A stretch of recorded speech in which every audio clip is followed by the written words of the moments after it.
We had a very cordial meeting with the ministry, and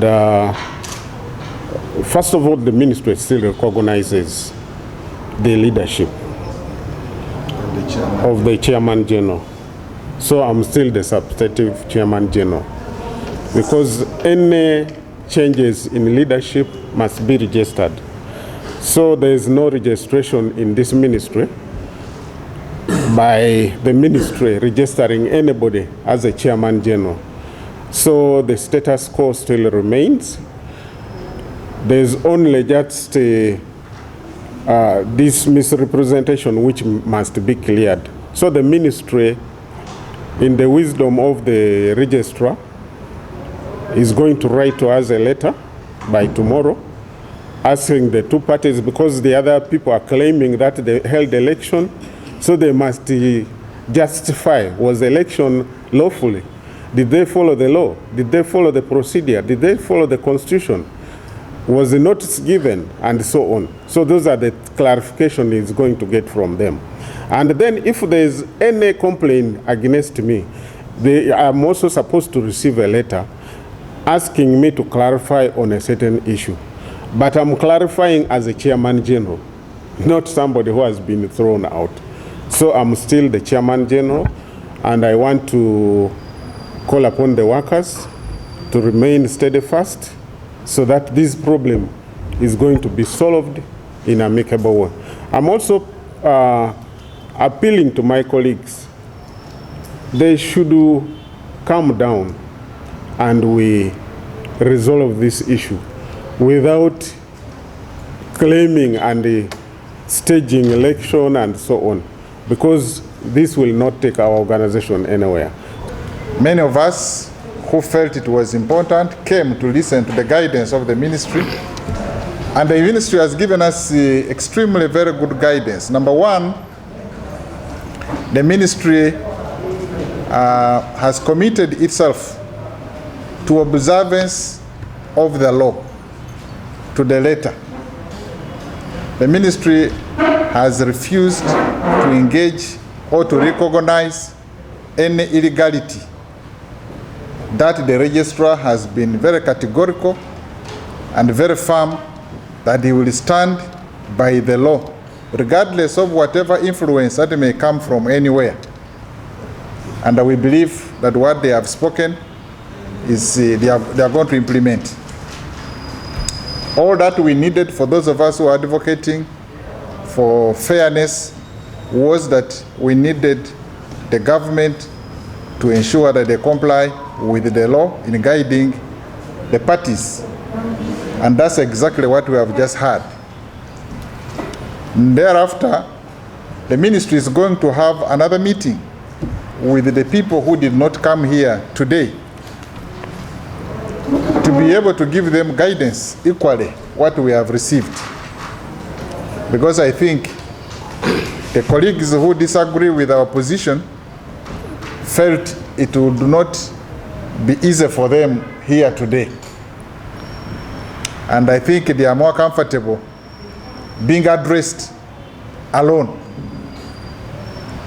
And I think the ministry is going to give them another opportunity so that they can be heard. Because, and for us, we prefer it that way, because we want those colleagues who are the other side, our brothers and sisters with whom we are involved in the struggle. At some stage, we want to work together. But we want to make sure that for us to work together, either party is respecting the law. For us, we strongly believe that the law is on our side. For them, they also believe they are right. And what the ministry should do is to read for us the law and compare our actions to see who is actually functioning legally. The people that are going to be declared leaders, everybody must respect. Whoever doesn't want should go to court. But the story of having people emerging and everybody wants to do things the way they want is going to stop. By 30th, we are not going to have different groups functioning or anybody trying to claim that is a leader when they have gone through the ventilator. That one is going to be sorted out. And I think that is what the government has guided, which in our view is okay. Because we are not seeking for any favor. We simply want to make sure that we comply with the law. Incidentally, this is one of the simplest problems to resolve. The only thing is that there are people who don't want to comply with the law. If we all agree to follow the law, this problem does not even require any serious disagreement. But there are people who are bent on capturing power using very wicked means. And this is, we are saying, no, things don't work like that. You are not going to capture power just like as if you are taking a kilo of sugar from, you must follow procedure and be fair to everybody who is involved. If that's done, then we have no problem. I am the trustee of NOTU. What does that mean? All the assets and liabilities of the organization are vested in the names of the trustees. We were elected 3. One of our colleagues passed on. May his soul continue resting in eternal peace.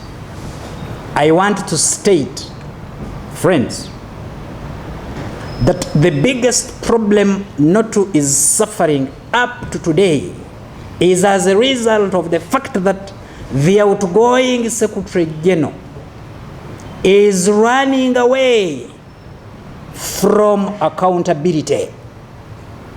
As trustees, one, he has deliberately denied us the opportunity to function as the law provides. That is the NOTU Constitution and the Labor Unions Act number 7 of 2006. And that being the case, he has decided to bring colleagues in court, purportedly that they are taking over from him, so that they can give him a cover. And we are saying that we are not going to accept. My colleague has just talked about running to seek refuge under the NRM as a political party, without going into the details of which political parties we subscribe to, but recognizing the fact that Article 29 of the Constitution of the Republic of Uganda 1995 as amended gives us our freedoms, me and you, to associate politically and otherwise. There is a provision in the NOTU Constitution which bars the whole of the office of the Secretary General not to go and participate in partisan politics. And the reasons have been well articulated for those who have followed the path of the trade unionism, and the guiding ILO principles are very clear and they know. So it is not true that we are checking him because he subscribes to NRM. A big no. I am on record, members of the Fourth Estate. We are not checking the Honorable Peter Werikhe, Member of Parliament for Buburo West, for subscribing to the NRM. A big no. There is a provision in the NOTU Constitution which directs him on how to proceed as the whole of that office. But very important, as I have already said, the issue is accountability. We have a brief about the issues we are demanding from him. Can I tell you something? One of them is about a financial contribution made to the workers of this country by His Excellency the President of the Republic of Uganda, the chairman of NRM, and also the chairman of the NRM, to a tune we hear of over 400 million Ugandan shillings. That presidential contribution has never been officially declared to us as trustees, to the various organs of NOTU, but also members. We need to remind you that around 2019, because of his mismanagement of finances of the organization, the very outgoing Secretary General was subjected to a forensic audit, and a report was issued. One of the demands we are putting on the table is that as members of the General Council of NOTU, we would love to access that report, that forensic audit report.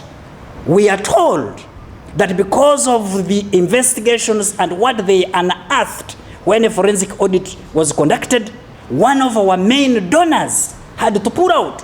And what does that mean?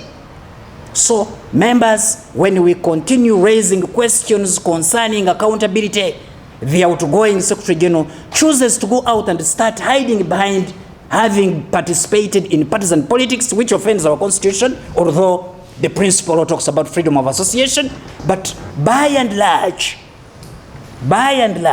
he is running away from accountability-related questions. Who told you? Go and ask that person. This meeting is the one which holds it. The building is there. Go and sit in it. It belongs to who? Those are the properties. Building is there. Go and sit in it. Is there a foreigner in it? Those are lies which I've been telling you. People are propagating lies here. Properties are there. Walk out the office and see. See the old NOTU house seated. The only house in this country. Both independently by workers. Under my regime. Those who are telling you, let them go and tell you the properties. Me, I don't know.